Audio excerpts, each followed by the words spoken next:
ఉసిరి టీ తయారీ విధానం నేర్చుకుందాము. ఉసిరి టీ కొవ్వును కరిగిస్తుంది మరియు జీవక్రియలను క్రమబద్ధం చేస్తుంది.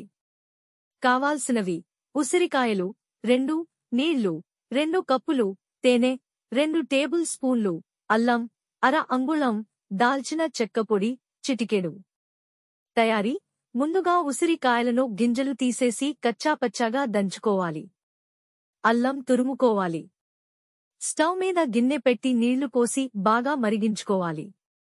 అందులో ఉసిరికాయ ముక్కలు, అల్లం తురుము వేసి 5 నిమిషాలపాటు మరిగించుకోవాలి. చివరగా దాల్చిన బెక్క పొడి వేసుకుని పక్కన పెట్టుకోవాలి. గ్లాసులో తేనె వేసి అందులోకి టీని వడగట్టుకోవాలి.